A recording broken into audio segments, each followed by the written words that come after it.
स्वागत है। स्वतंत्रता दिवस की आप सभी को शुभकामनाएं। आज भारत 78वां आज़ादी का जश्न मना रहा है। आज़ादी को अक्षुण्ण बनाए रखने की कैसे जरूरत है?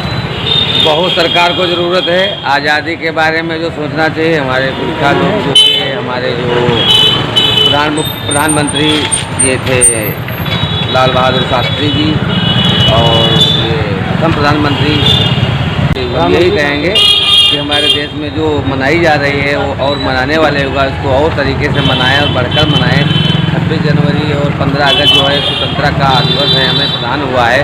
बहुत हमारे देशवासियों ने इसके लिए लड़ाई किया है, तो हमको ये आज़ादी मिली है। ये आज़ादी का एक जो तिरंगा है, प्रतीक है, इसे हमको प्रतीक को सदैव के लिए उजागर रखना है। आज़ादी की लड़ाई किसी भी देश को इतनी ज़्यादा बलिदान नहीं देने पड़े जितने ज़्यादा बलिदान भारत ने दिए। क्या कहेंगे? हम यही कहेंगे, भारत में हमारे नर लोग थे जो लोग बलिदान आज़ादी के लिए। अपना तो आजकल ज़माना तो दूसरा चल रहा है, लेकिन जो सिंह थे उन्होंने दहाड़ के देश को आज़ाद कराया, और हम बधाई उनको देंगे, और जब तक जिंदा रहेंगे तब तक बधाई देते रहेंगे। पीढ़ी को अपना ये भविष्य जो देख रहे हैं, नई पीढ़ी जैसे हम लोग मना रहे हैं, हमारे पुरखा लोग मना रहे हैं, उससे उत्साहित होकर और ज़्यादा कोशिश करें कि देश की हम रक्षा कर सकें, देश में कानून व्यवस्था सही कर सकें, देश को हम आगे बढ़ा सकें। कहीं ना कहीं अगर देश की सेना की बात की जाए तो देश की सेना लगातार मजबूत होती जा रही है, और देश की तरफ आज कोई भी देश आंख उठाकर नहीं देख सकता। ये जरूर कहेंगे, जब से बीजेपी सरकार मोदी जी की, माननीय मोदी जी हमारे प्रधानमंत्री जब से बने हैं, तब से देश की जो अर्थव्यवस्था है, जो कानून व्यवस्था है, अर्थव्यवस्था बनने जा रही है। हाँ, वो भी सही है। बाकी जो हमारे देश के जवान व्यवस्था है, सेना व्यवस्था है, वो बहुत सही है, बहुत सटीक है, और हमारे जवान शहीद भी हो जाते हैं, लेकिन देश को आँच नहीं आने देते हैं।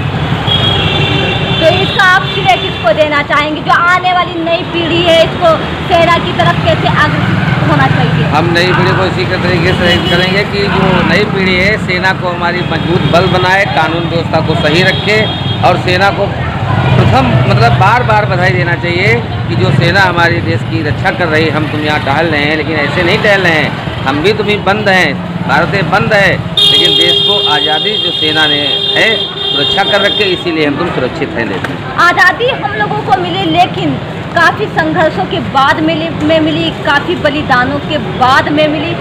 और अगर वही पड़ोसी देशों की बात की जाए तो पड़ोसी देशों में जो डेवलपमेंट रही है, जो डेवलपमेंट भारत में हमें आज़ादी मिली, हमारे बहुत शहीदों ने खून अपना देकर देश को आज़ादी दिलाई है।